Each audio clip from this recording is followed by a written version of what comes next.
Alien Confidential, hosted by TONYTOPPING. He's the Paranormal 007, you know, and I am his Miss Moneypenny.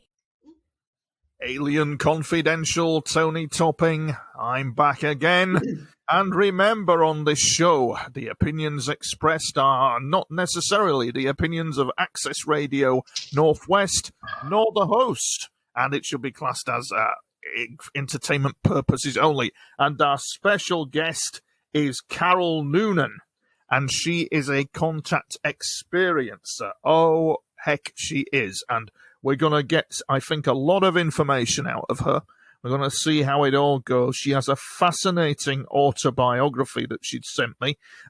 She's gone through a traumatic childhood, neglect, poverty, and abuse. She's been bullied at school. She had an alcoholic mother and was sexually abused as well. But it all turned around for her, according to this story, due to the intervention of aliens. And I hope to have a fascinating journey into her experiences. Hello, Carol. Hello. Welcome to Alien Confidential. Hello, Tony. I'm very excited to be here. Gosh. Yeah, well, you're very welcome to be here. And normally I was just talking before the program. A friend of mine, I've not heard from him for a while. I have recently been in contact with him, called Joseph McMoneagle. Have you heard of him? No.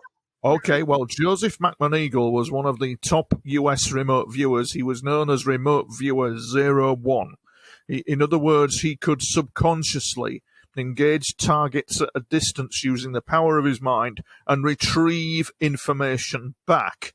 The Russians were aware that he'd remote viewed a top secret submarine base that nobody was meant to know about, and he was rewarded the Legion of Merit for unorthodox gathering of information via the intelligence, via spying. So he was awarded an award there. But it's interesting in his autobiography, Carol, that he was subjected to abuse. He had an alcoholic parents. He had a hell of a time with it. And as we can see from your autobiography, you appear to have had one hell of a time with your childhood. And as Joe said in his autobiography, there seems to be a connection between higher psychic functioning and childhood abuse. In fact, from what I'm looking at here, Carol, what you've been through and your contact experiences, you would possibly be classed as an exceptional human experiencer, or EHE, which is something I'll look at in another show. We'll get her on, a lady called Rhea H. White. So anyway, I've waffled on enough. Without further ado, hello, Carol. Hi, Tony. Okay, good evening to you. Now, let's get to the nitty-gritty. Let's start with the traumatic childhood that led to all these psychic goings-on and alien contact. How did that begin for you? Well, I was born into what I describe as hell, and it was hell for me. I was born into a very dysfunctional family. My mum was Irish. I was born in South Africa, and she had separated from her husband and decided to move back to Ireland. So we were there for about a year or two. And then we moved to London. We moved to Hackney. And so I just had a horrendous childhood, a lot of poverty, neglect. My mum was an alcoholic, so she wasn't able to care for herself, let alone any of her children. And she'd been an alcoholic since she was in her early 20s.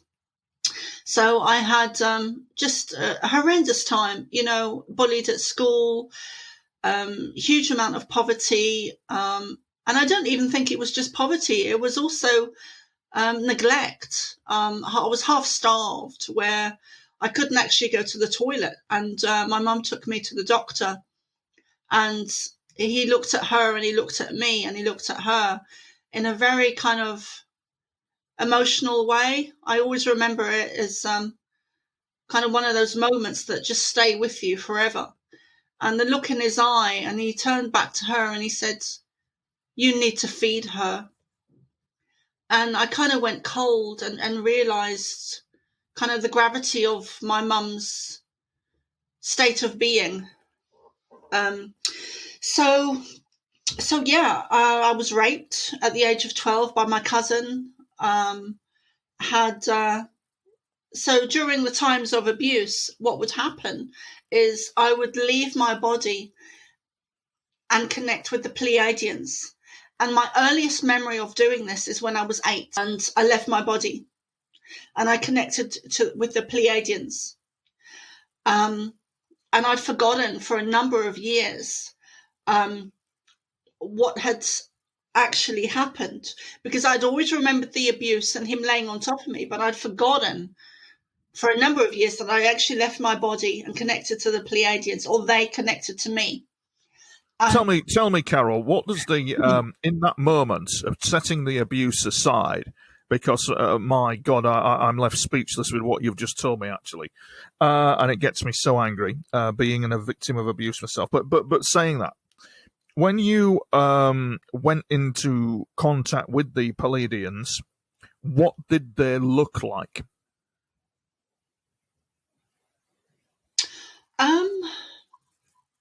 I don't know if I can actually remember at that age seeing them, but I know what they look like now.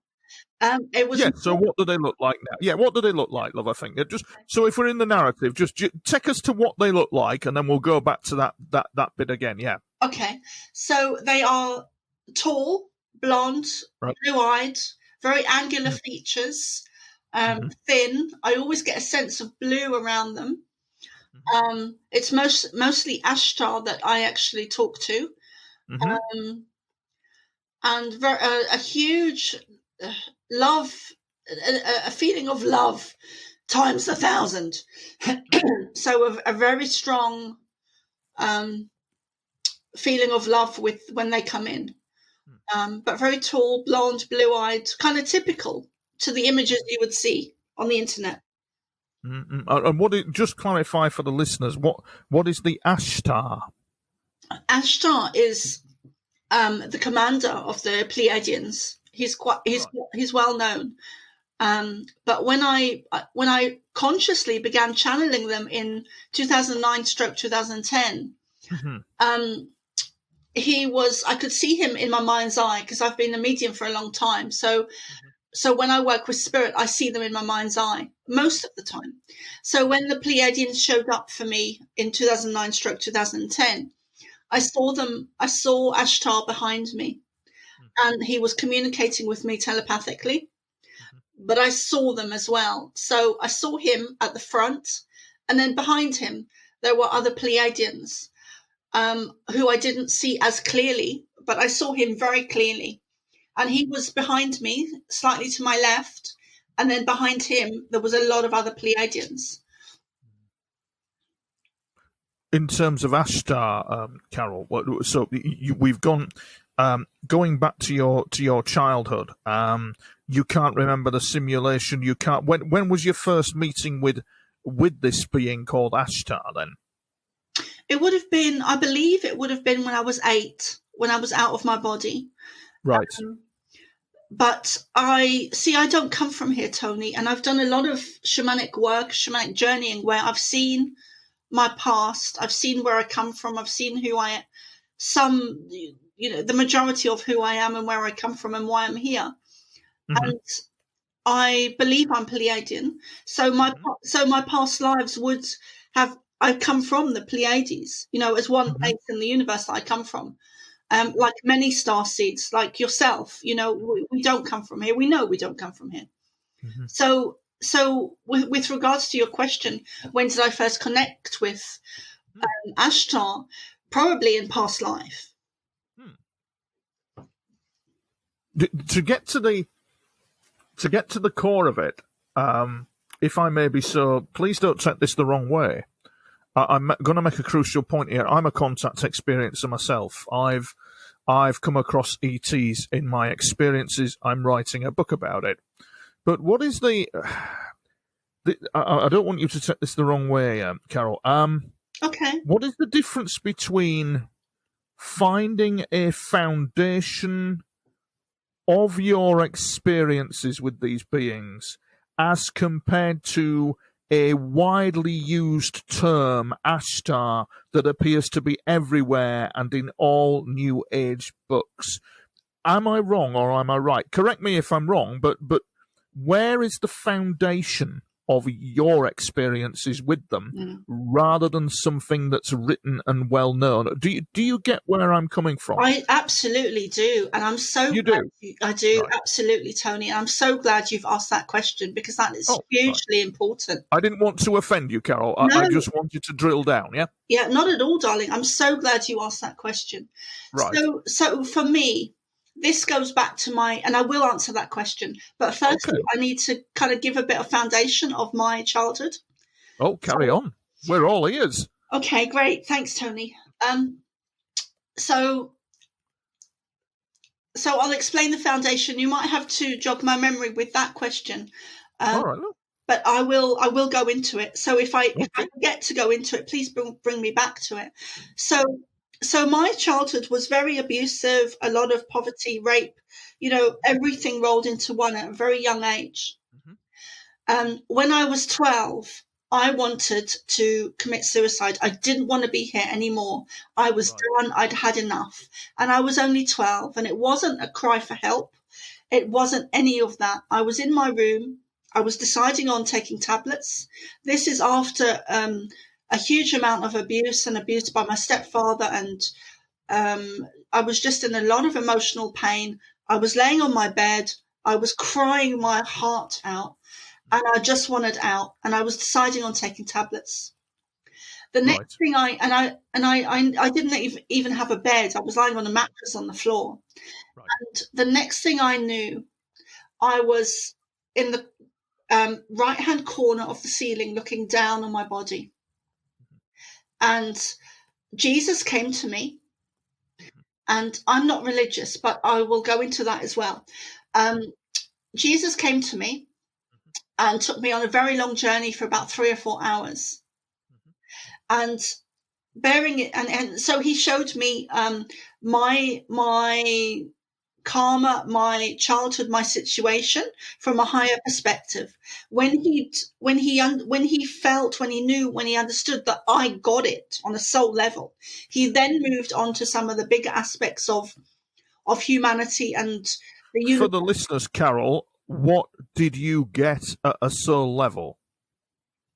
I understood that, which is hard for some people to hear or accept, but I understood that everything I had experienced was meant to be.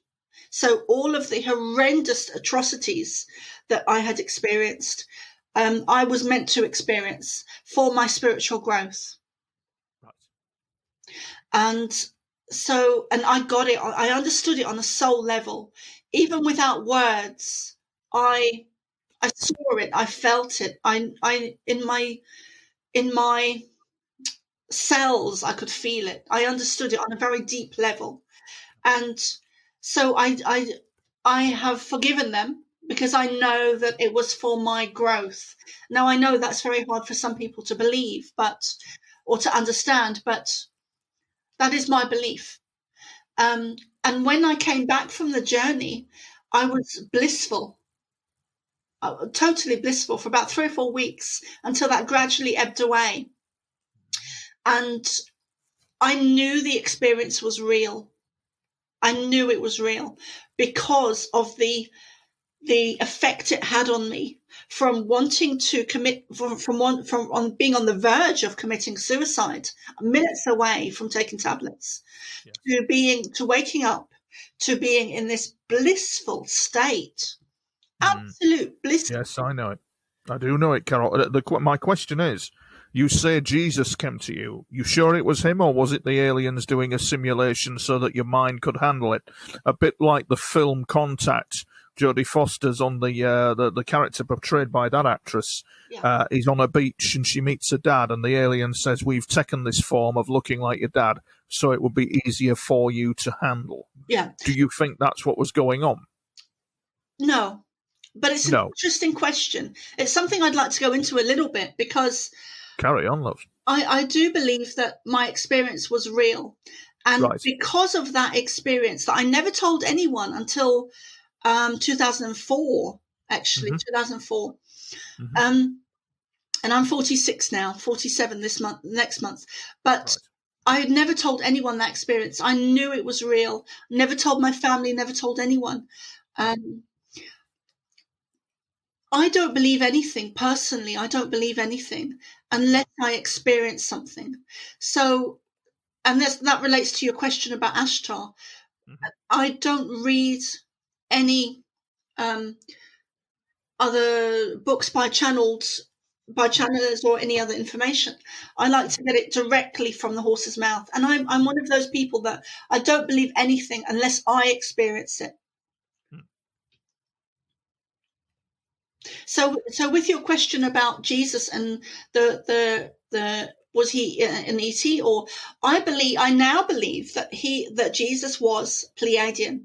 I absolutely believe it because of my childhood, because of the experiences I had with the Pleiadians, but also the experience I had with Jesus. And they have told me that he was Pleiadian. And given what I've been told by the Pleiadians and my experience, I believe that he was Pleiadian energy. So So you actually, but you do believe that he walked the earth as well as the incarnation of Jesus. There is a lot of evidence to suggest that he was a real guy. I know of a friend of mine who's a lecturer at Liverpool University who says real guy. Former police officer, can't remember his name, wrote a book about the evidence to do with Jesus. I think it was called The Case for Christianity or something like that. It's a very good read, real guy. So we've got this thing gearing up that there's evidence to suggest that this man existed. And I think what you're saying, Carol, is that he was Pleiadian. Is that correct? Yes, I think he was a real man, for want of a better word, a real being, a light being on Earth that walked this Earth, that was Pleiadian. What evidence did these beings give you of that? You said that there was evidence. What evidence was there? Just for the listeners, I'm interested to know. Did I say there was evidence? I don't. You did. That. What evidence? Do you mean physical evidence, or you said it? You said in a sentence that there was evidence from the Pleiadians that Jesus was a Pleiadian. Well, so I was asking, what did they show you to give you that impression that he was a Pleiadian? They showed me, Tony. They showed me he was Pleiadian. He has Pleiadian energy. But for the listeners, he has Pleiadian energy. What then would be Pleiadian energy? What would can you describe? Don't underplay yourself. But for the listeners, what is Pleiadian energy? They said he was Pleiadian. Well, what evidence did they give you that he was Pleiadian? Have they just said, "Oh, Carol, believe us, he was a Pleiadian"? No, I've seen him as Pleiadian. I've seen him with the energy of the Pleiadians, and the energy of the Pleiadians is very distinctive. I mean, it's hugely distinctive. There's a blue aura. There's a huge, an immense feeling of love with them, and he has the same. He has the same energy. Right. So I don't distinguish between any longer. Distinguish between him and the Pleiadians. But if you're asking for like physical evidence, I don't have any of that. I mean, there's no physical evidence of... There wouldn't be any physical evidence, Carol. I know that. For example, I've asked for physical evidence during the course of my experiences, and they've turned around and said, we can't do that. We don't want to do that. Although listeners might be interested to know of a book called Hair of the Alien, whereby a New Zealander called Peter Kahori awoke from sleep to discover a hair in the wrong place where it shouldn't be on him. His wife is brunette, but this was blonde. And he went and had it analysed. And to cut a long story short, it turns out that the hair was not human. They forensically analysed the DNA, and it had certain characteristics that were absolutely incredible, including some sort of chromosome missing from the hair that prevents. We have this chromosome, if I've got this right, it causes some sort of sexual infection or diseases type thing, but that chromosome was missing from their DNA, and it's a fascinating read, and it's called Hair of the Alien. But I think in the course of my experiences, Carol, aliens, or these people from other worlds which are real, and we are being lied to about it, can be as devious. On a mass scale, they can be as devious as human beings. But why do you think, Carol, from your point of view with dealing all this, why do you think there's a UFO cover-up? Well, to me, it's very obvious, Tony. I mean, when I began channeling the Pleiadians, consciously channeling the Pleiadians in 2009, let me go back to when I was 12, because my mum was watching the news, and this is just to give some foundation of my experiences and where I'm coming from. So my mum was watching the news. I walked into the lounge, and I was held in this vortex of energy where I couldn't move, and I've had it many times over my lifetime. And I was held in this vortex of energy where I couldn't move. The news was on, and I looked directly at the news, and it was the Sphinx that was on the news. Right. And I was instantly downloaded with information, and I was being shown. I didn't know where it was coming from at the time because I was only 12. But I was shown the Sphinx, and I was shown I think it was the right paw as you look head on at it. Right. So the right paw as you look head on at it. If you're looking at an aerial view, it would, of course, be the left paw. But I was shown steps going down. I was shown a secret chamber or an area or a chamber or a secret place beneath the steps of the underground of the paw of the Sphinx. So, and I was shown certain other information about Egypt, and I was shown that later on I was shown that the vast area of tunnels beneath Egypt and the pyramids. So, I mean, it's such a huge question what you're asking, because when I began channeling them in 2009 consciously, I was being downloaded huge amounts of information on a daily basis. Right. I was only able to be in that space because of where I was living. I was living in Louisburg, which is a very remote part of Ireland, west coast of Ireland, which is literally on the beach. So I had nothing else going on. I didn't have any distractions. I was single, no kids, no man, no family. I actually just left my husband. I just separated from my husband, and I just wanted time out to heal. So I began to channel them. Yes. And one of the things... Are these Pleiadians, Carol, that you're channeling? Yes. Right. Okay. Got that. Go on. And one of the things they showed me... I mean, this is downloads of information over months and months on a daily basis. So they've given me books and books of information. I've written one, but one of the things they showed me, which is huge, is that we are not alone. We've never been alone. We don't come from here. We've been lied to on a mass scale. Governments are well aware that of aliens and UFOs and ETs and the whole shebang. We are lied to on a mass scale. There is a huge cover-up. At the head of the what do you want to call them? The cabal or the negative black cats. They are negative ETs that are running the show at the top of the pyramid, so to speak, and that we are slaves and we are lied to on a mass scale, and everything we know is a lie. Our schooling, our governments, our history, our science, our technology, all of it is a lie. And we are far advanced in our technology, in our science, in our mathematics, and it's being kept from us. It's being hidden from us. So that kind of relates to what's happening on Earth at the moment with the Great Ascension, where everything is... Why do you think it's being kept from us, Carol?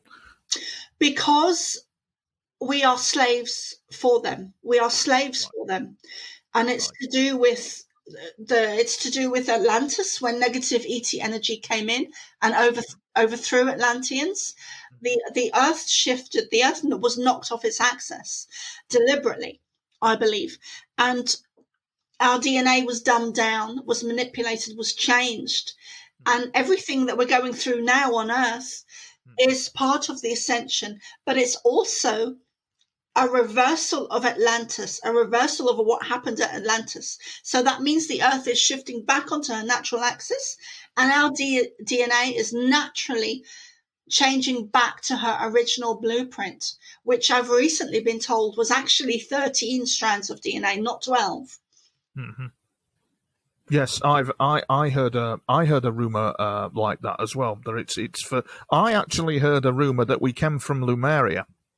Yes, I believe. Have you heard? Yeah. Yeah, see, the thing with me, Tony, is, someone could tell someone could tell me it was a storm outside, and I wouldn't believe them. I would need to go and see, is that true? Yeah.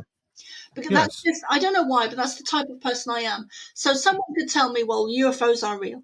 Unless I experience something, I'm on the fence.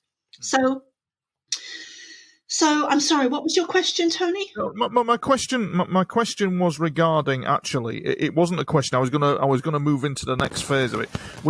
I was asking why there was a UFO cover up. I was asking, was your thing with Jesus to do with an alien type simulation? The Ashtar one we've already answered. What I was interested in is that you said during the course of emails with me before you appeared on the show that you've got a book that's banned, and I'm interested to know, and the opinions expressed here may not be the opinions of myself or the radio station, but I am interested to know what this banned book is about. Why did they ban it? What is in it that they would ban it on? There has to be something in it, Carol, that you've written for them to do that.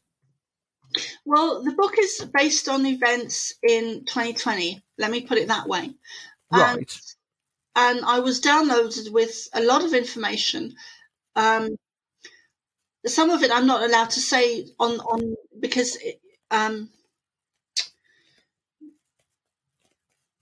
of it I'm not allowed to say, Tony, on this show. Well, tell me, what is equally fascinating about your saga is that you are, of course, a psychic. And you've had visions. I've had visions in the course of my experiences that no man should see. But I'm intrigued to know about your visions. What type of your visions, from what I'm looking at, or what I've read and what I've seen, tend to predict the kind of the future, as it were. So I'm wondering, what type of psychic visions have you had because of the experiences that you have lived through? Well, I've two answers for that, Tony, and they might be a bit longer than normal because I really want to go in depth with it. But go. Thank you, darling. So the first thing I want to really stress and say is that people like you and me, UFO experiencers and contactees and abductees and StarSeeds and light workers and even Reiki healers, there's so many categories we fall under.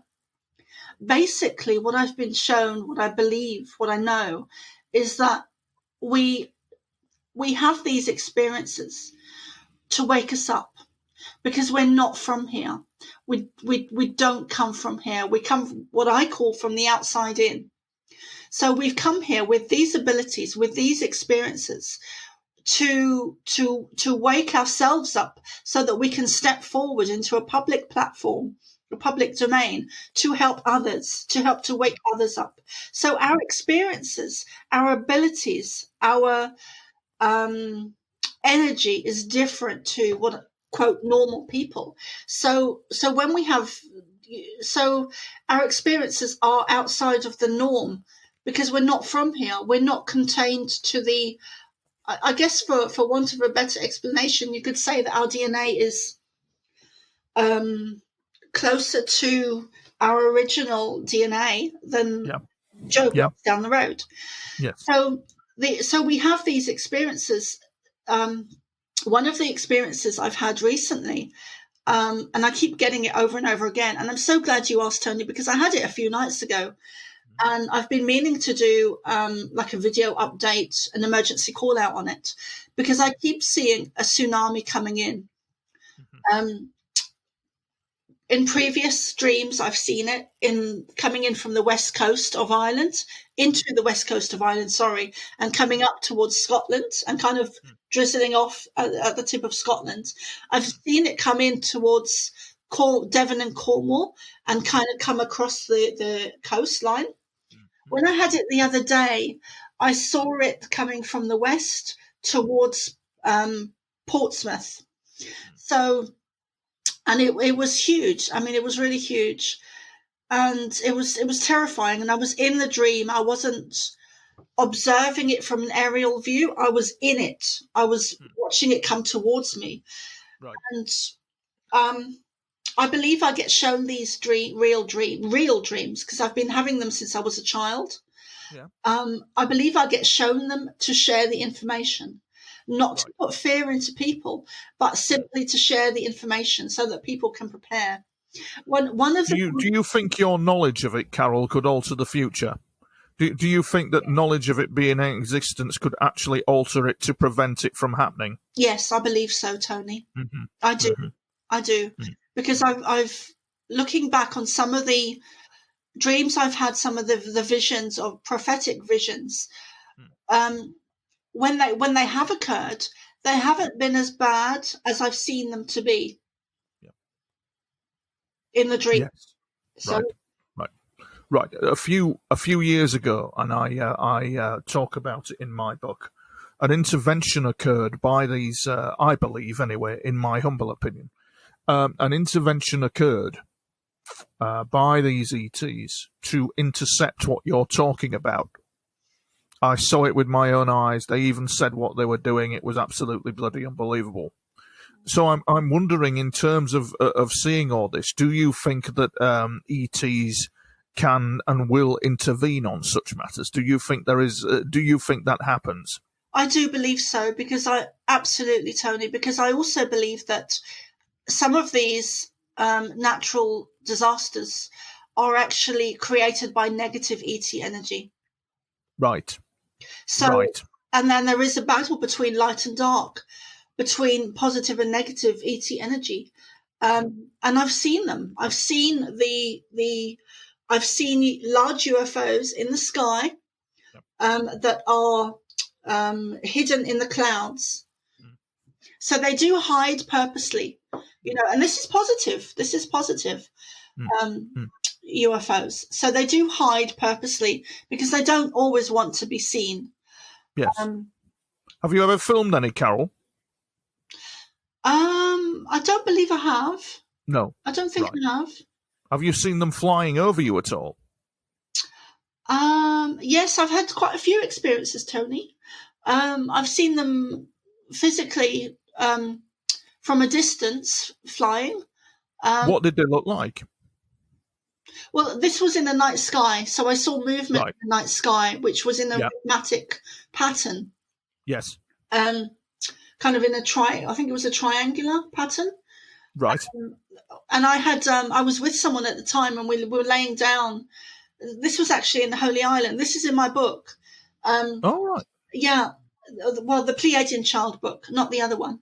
This monk took me outside, and we were laying down, and it was nighttime. And as in Holy Island, Newcastle? No, Holy Island in Scotland. Holy Island, Scotland, Berwick-upon-Tweed way?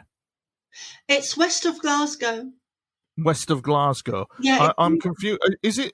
Just get me bearings, Carol. Is it the Holy Island I went to where I had a UFO incident? Is the one where there's a little kind of bridge that you can climb up if the tide comes in? Is that the same place? I don't think so, Tony. I think because there's two Holy Islands in the UK. Is there? I didn't know that. You're educating me there, Cal. You must have gone to the other one then. I went to the one where I was giving a talk. And before I give a talk, there's actually a photograph of the UFO. Before I give a talk, I took a photograph of the spectacular view before me, and sure enough, in that photo was an actual UFO in the shot. I'm putting it in my book. Actual UFO appears, and there it is before I'd gone in to give a talk. It was a plasma.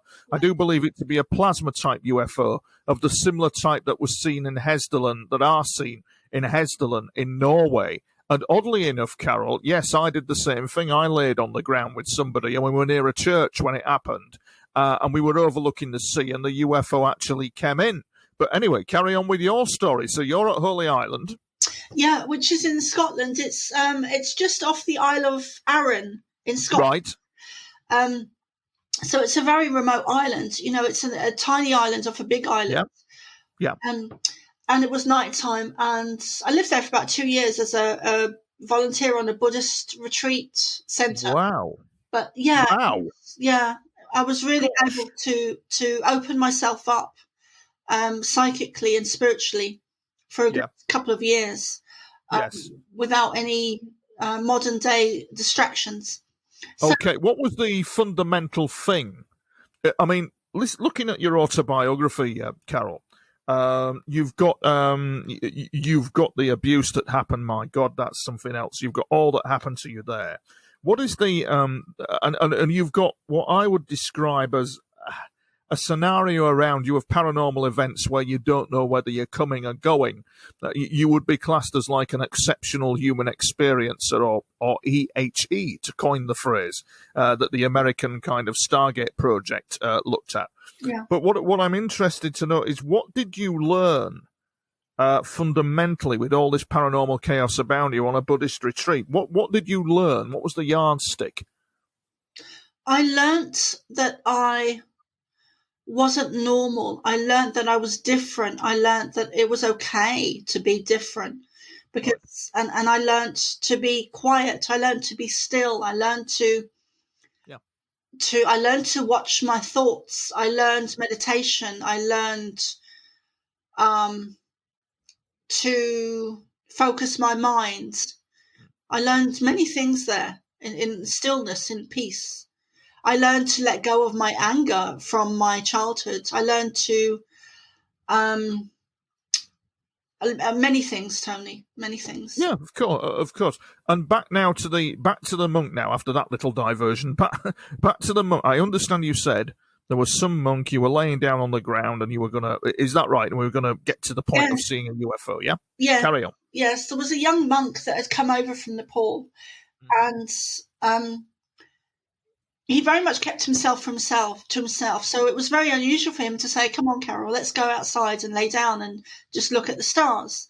Yeah. And this obviously was nothing sexual. It was just unusual that he would do that. So I thought, okay, I'll go with it. So we went outside and we lay down on the ground and we looked at the stars. And this is in my book, The Pleiadian Child. And we saw movement. We saw an object, which was a UFO, and it moved in a rhythmic pattern. So it had shape to the pattern. I think it was a triangle it was moving in.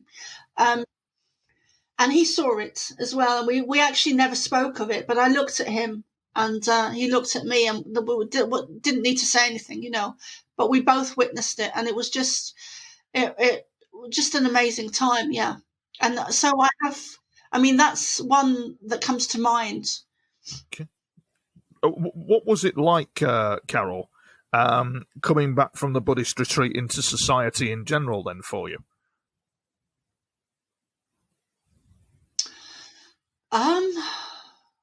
I felt like an orange in a bunch of bananas. Right. You just didn't fit in. Yeah, I've never fitted in, Tony. I'm not from here. My energy's different. And were your senses enhanced, Carol? I mean, did you find that you could actually get bursts of what people were thinking, or all that kind of thing happening to you? Were you hearing kind of differently? Well, I've had that since I was a child. I've always had. Right. There's a section in it about it in my book. Right. So I've always had times in my childhood where I was able to read people's thoughts and actually hear what they were thinking. So I kind of grew up with that. I grew up being kind of an oddball, having psychic experiences and knowing what people were thinking, but actually hearing their thoughts in my mind, which is more on a telepathic level. So and growing up with spirit and the Pleiadians and Jesus and my guides, and so I found this year actually that my senses have been upgraded or increased or become more. Yes. And this is on a huge level. So I'm very sensitive these days to what's the energy around me. So I could be in a dark room which would be completely black, and I would know if there was energy in the room with me or not. Yes. Yeah. No. I understand it. And just tell me, from the Holy Island incident with the UFO, did you say that you had other UFO incidents? Could you tell a bit more about that? That you're actually seeing these UFOs? Am I correct? Yes, I have. Well, I've seen them in my mind's eye. Yeah. Yeah. And I have. Well, I have seen things that what I believe are UFOs. In the night sky and movement, and so there's been more. I haven't never seen anything up close in detail where I can describe the lights or the shape or the metal or the shine, or I've never had anything that close. Yeah, and it's mostly been at night. Yeah. So basically, for the listeners, basically what Carol's saying is that that was an interesting remark, what you said, Carol, about the fact that you see them in your mind. Now, the listeners may wonder, well, what the hell's she going on about, the crazy woman? She sees them in her mind. What, she sees UFOs in her mind? What's that all about? Well, for the listeners, although I think my listeners are an educated lot, but basically Carol is receiving like an information channel. That phrase is coined by the Russian remote viewers information channel. They'd got it pretty spot on. So in America, they call a remote viewer a remote viewer, but the Russians called them an information channel operator. And that's a very wise word to use. And by the way, I'm no fan of Russia and the way it conducts itself. But what it is that the information channel operator means precisely that. You are a walking processor of information. I would suggest that Jesus, for example, was a processor of higher ordered information. He was probably processing at many dimensions from our three-dimensional reality. And so I would say somebody like Carol's brain is probably processing information at a different level that is not discussed about in our society, that is actually frowned upon and covered up. So she would be able to decode seeing a UFO quite easily. She could be walking down the street quite wide awake, but there may be a vision, am I right, Carol, that will suddenly come into your head while you're awake. You don't even have to have your eyes closed. It'll just be there. Boom, there it is, gone. Am I right in saying that? Yeah, absolutely. Because I feel that my childhood was a training course in spiritual abilities, like mediumship and telepathic, the dream state, and being able to go different places in the dream state, and awareness and telepathy. And so I'm when I sit down and do readings, I go into an altered state. And because of my training, because of my mediumship training and my shamanic training, I'm well able these days to go into an altered state. And I can do that when I'm giving readings, but I can also do it anywhere. So I could do it when I'm walking along the road and see things that are not in this reality. In this physical. That would probably mean, Carol, sorry to interrupt you, but that would probably mean that you have a what I would class from my perspective as an eighth ability, not just a sixth sense, but an eighth sense. And that would possibly mean, would I be right in saying, as I drill down into what your experiences are all about, that those who have departed from this world, you could possibly hear on another wavelength. For example, I was walking through Liverpool Lime Street a few years ago, and I heard somebody literally, as if they were walking past me, say, I've haunted this station for ages. Just like that. I couldn't believe what I heard at first. Yeah. And then there was another incident, a hotel in Victoria I was staying in, where I was getting heightened clairaudience signals. We'll call them signals, like a radio, just to put it simply. And I was getting something of a guy, the poor man, who'd actually, what's the word I'm looking for? He gave me his name and the fact that he'd chucked himself in front of a tube train at, where was it now? The Olympics, Stratford East? Stratford, I think it was. Okay. And sure enough, I just had to dig around to discover that information was correct, and I find it a sacred ability. But it's not about me, it's about you. And I'm wondering, Carol, do you have those type of incidents? Does that happen to you? I do, Tony, and I do question them. I question the ones that are really bizarre and unusual, with strange messages, or messages that are not like Auntie Nelly. Tell the listeners more. We want to know. Go. Come on, tell more. Come on, Carol. Okay, so I've had unusual messages. So, for example, I had one message once where I heard, in my mind's eye, I heard Spirit say to me, and I believe it was my guides, but they said, "Beware of the cockroaches." Uh-huh. And I dismissed it, Tony. I said, would you ever go away? That is crazy. Beware of the cockroaches. I was living in Scotland at the time, in Edinburgh. And anyway, and so I dismissed it, and I wish I hadn't. But a couple of weeks later, I was visiting my ex-husband. And I'm still legally married, by the way, but I was visiting what I call my ex-husband. And he was from Nepal. He was Tibetan from Nepal, and he must have gone to visit in Nepal, because when I went to visit him in London, his flat was filled with cockroaches. So, good Lord. Yeah, I mean, well, there was an area behind the cooker, because obviously with the heat of the cooker, so the whole wall behind the cooker was filled with like a square of cockroaches. Which is, well, Nepal has a lot of cockroaches. So they what happens is they get into the luggage, and that's how we accidentally transport them from country to country. Right. Right. So that was one message. But I mean, I've had other messages over the years where I've personally thought that is crazy. And it turns out not so crazy. It turns out to be true. So I think when you really get into this stuff, there's a lot of people, this is kind of veering into mental health, because a lot of people, in my understanding, are misdiagnosed as being schizophrenic, because they're hearing negative spirits, they're hearing negative voices. Yeah. And in my understanding, you've got two forms of mediums. You've got mediums that work in the light, and you've got mediums that are labeled or diagnosed as schizophrenic. And in my understanding, now this is my own personal belief, there is no such thing as schizophrenic. There's no such thing. It's just that negative spirit has latched on to these vulnerable people who have no understanding of mediumship or how spirit works.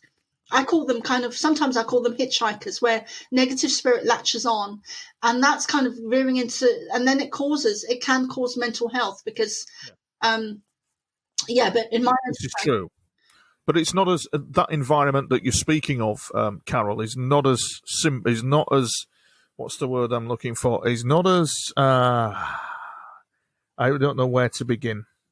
It's very angels and demons. I'm a veteran of high strange experiences, and I remember one incident. Just bear with me; it's leading up to a question. There was one incident where I do have strange abilities, I have to say. I wouldn't even profess to call myself psychic, but I've had high strange stuff going on. And there was one situation in the kitchen a few months ago, actually, where I heard the voice of my mother coming in with the hello Anthony love, it's your mum, and that's what I thought was a ghostly presence. But there was something else present in the room, that's all I can describe it as, that showed me the true nature of what that was. And and it was astounding because it wasn't my mother.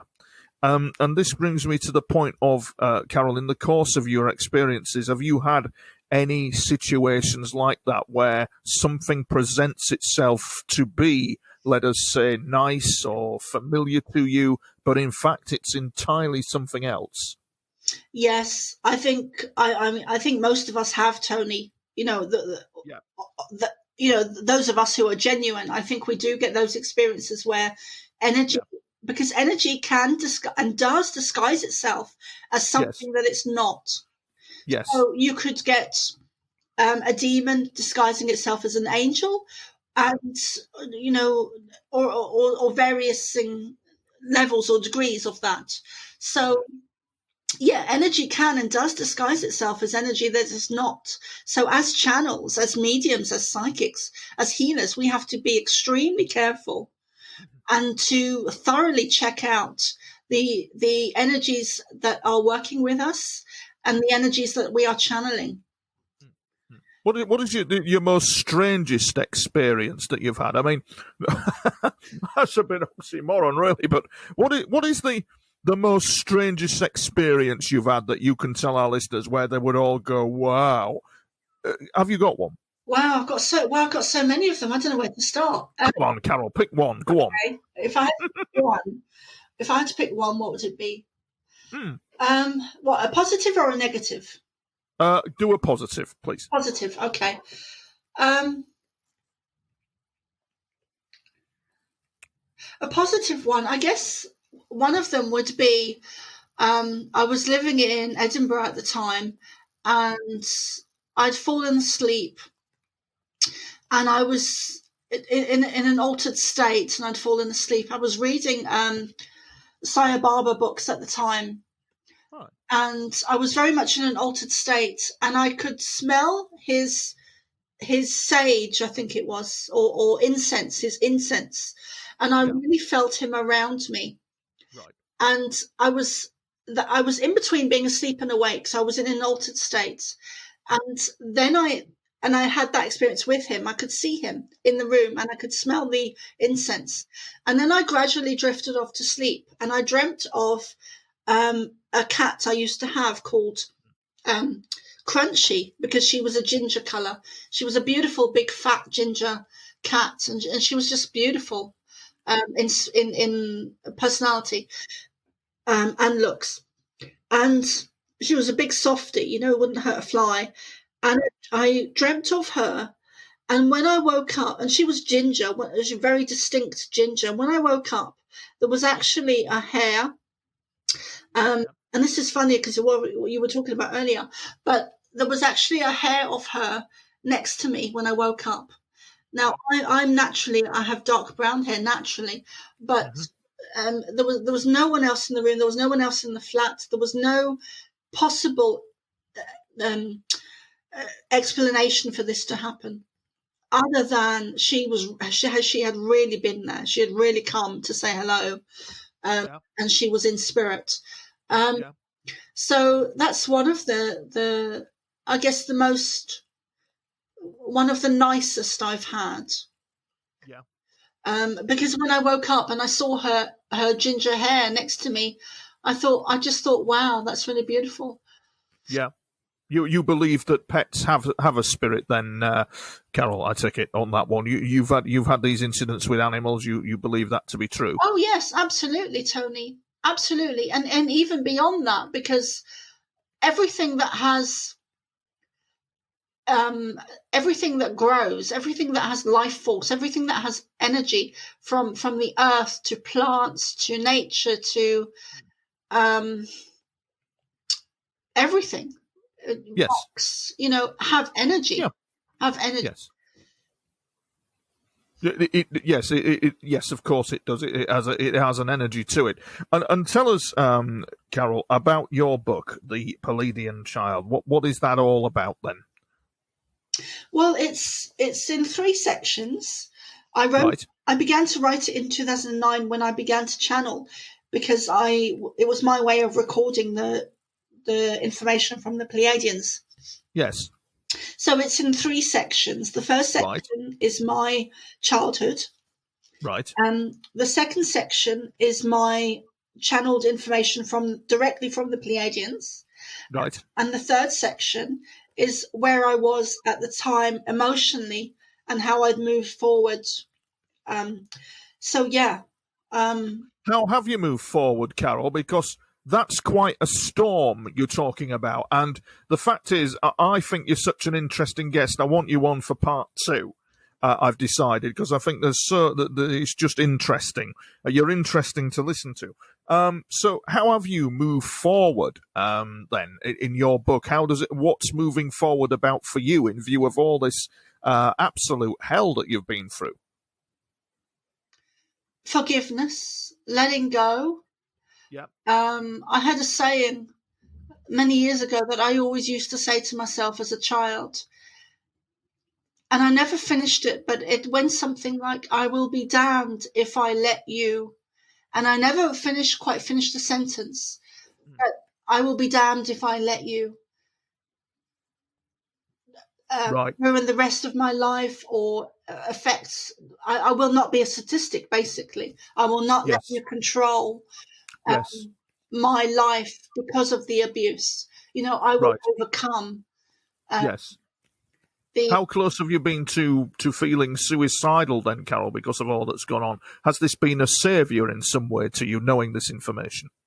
Yes, I think my early childhood, and because I was on the verge of 5 minutes away from committing suicide when I was 12. Yeah. And I think that experience with Jesus, I think I know there's something more. I know there's something more. I know I'm meant to be here. I know I have a purpose, a journey, a mission, like you and many others listening. And I'm here for a reason. I'm here for a purpose. And it may be painful. It may be horrendous. But this too shall pass. This too shall pass. It's something that actually Jesus used to say to me when I was younger. This too shall pass. And to know that whatever people are going through at the moment, it can change in a moment. It can change in a second. Time is, our experiences are beyond us sometimes. And yes, I agree. Sometimes we see, it seems to us that we have no control over them. Yes. What we do have control of is our mind and how we react. So if we can learn meditation and how to watch our thoughts and to step back and sometimes even observe ourselves or observe our emotions and how we're feeling, to nurture ourselves, to love ourselves, to stop beating ourselves up with a piece of stick or a piece of wood, to be kind to ourselves, to give ourselves a break, to stop the conditioned mind where we're taught to beat ourselves up. We're taught that we're not good enough, that we're not pretty enough, that we're not clever enough, that we're not enough of anything.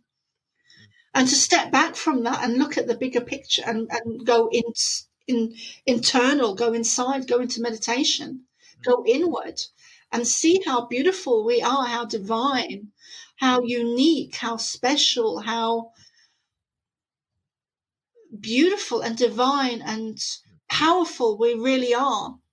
And to step away from the conditioned mind and to step into an altered state and see your true self, see your true soul, step into your Iman. I think Sasha Stone calls it Iman. Step into yourself, step into your heart energy. Yes, that's very true. Just and tell me one thing as well, Carol. What was the latest paranormal experience you've had? Just for the listeners, what was it? The latest one actually was 3 or 4 days ago.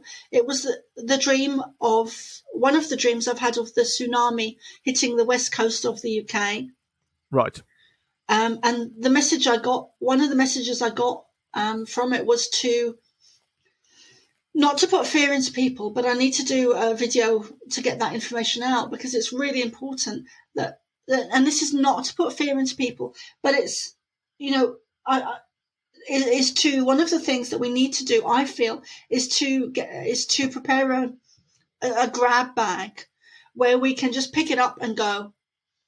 Because that in any events that should or should occur, it's seconds or minutes will make a big difference. Yes, yeah. I understand that, but I also understand as well that there are interventions taking place. These UFOs do exist. We are not alone, but aliens tend to have a habit of fence sitting. They tend to sit on the fence, come out with all these platitudes and virtual signalling, but tend to sometimes sit on the fence when they could have intervened. And they do have the technology to intervene, but they seem. But it really has been. How can I put it? In 40 years of dealing with all this, that's been one of the most, I think, disappointing things to witness. Actually, and of course. We've got to remember that this is the opinion of the guest and not necessarily the opinion of myself or the radio station when it comes to that. But I think that time can be altered, Carol. I do think it can be altered and the future can be changed. The only thing I discovered with dealing with all that at a very paranormal and advanced level was if you change one situation, it manifests as something else. Save a man from throwing himself in front of a bus and down the street, another man falls off a bicycle in reaction to it. That was some of the most, we're getting into deep paranormal experiences here that I really haven't got time to discuss, but that's what I discovered. Did you discover any variants like that when you've been dealing with this on your spiritual journey? Any odd quirks like that? Yeah, I do. I mean, I do agree with you with what you're saying. I think that it's cause and effect, isn't it? Yes. So yeah, I mean, it does have an effect. When we chuck a stone into the ocean, it can be felt on the other side of the world. Yeah, because space and time is actually non-existent. Oh, indeed. Indeed. Yeah. So yes, it certainly is, Carol. And I would suggest as well that there's probably. I would probably think if I'm gauging it right, and we'll probably do this for part 2, but if I'm gauging it right as well, I'm probably suggesting that you may have had kind of heightened time travel type experiences as well, because the brain is decoding information entirely differently to other people. And it probably, I think when we close our eyes as our experiences, I'm sure listeners who are experiencers will agree, when we close our eyes, we see the world differently. Our thoughts are different to normal people. That's not the word. Probably to the general population. We live in a strange world. Is that the word I'm looking for, Carol? Yeah, we do. And I totally get what you're saying. And I probably, like most of us, we are saying the same thing, and using different words, using our own vocabulary to describe the same things. And I often just term us as being starseeds, having experiences, in 3D and on Earth. Sorry. Well, I'll tell you what, Carol. While we're on that subject, I will. 40 years of dealing with this, and my website and my material. I'm quite the out there guy about all this. But I ain't got a clue what a starseed is. What is a starseed? Don't tell anyone. That I don't know. I mean, me, Big Tone, the big man about all this paranormal stuff, and I don't even know what a bloody starseed is. What is one of them, Carol? Well, educate me. To me, a starseed is someone who doesn't fit in, someone who doesn't come from here, someone who's had UFO experiences, someone who is a contactee, who is an abductee, who is a hybrid, who is a psychic, a medium, someone with abilities and or experiences and or spirituality that doesn't fit into the narrative of the bullshit that we're sorry, Tony, the BS that we're conditioned to believe. Yes, because there is a set paradigm that is suspicious that moves in our society. I actually think our government need all the help it gets, actually, because we really are living in strange times. Listen, Carol, that's all we've got time for this evening. I'd like you back for a part 2 of this, because I think we've just not covered enough material, and I think we can go in depth again. I think you've been a wonderful guest, and it's been a really interesting show. thank you for being my guest. Thank you so much, Tony. I've really enjoyed it. It's been a pleasure. And I've thoroughly enjoyed it. And I would love to come back. I'd also love to have you on my show as well. Oh yes, right, okay. We can sort that out, lovey. That's not a problem at all. We can certainly sort that out. But for the listeners, when we talk about Carol's talking about StarSeed. Now, for example, my friend who's a Christian, and I'm actually a closet Christian. But for example, my friend who's the Christian will talk about Jesus, and I'll refer to Jesus as a signal processor. I'll tell him that Jesus was a guy. I believe he was a real guy, and he was processing information at a different level to everybody else, hence all the hoo-ha around him and what went on. Carol calls it a starseed. What I'll say to your listeners, if you look up, it's interesting material, Rhea H. White, Exceptional Human Experiences. It really is a fascinating thing for you, the listener, to have a look at. And with that, I say thank you to my guest, Carol. It's been a great show, and we'll be back again next week with Alien Confidential. Bye-bye for now. Alien Confidential. The question is, are the Martians listening to this broadcast?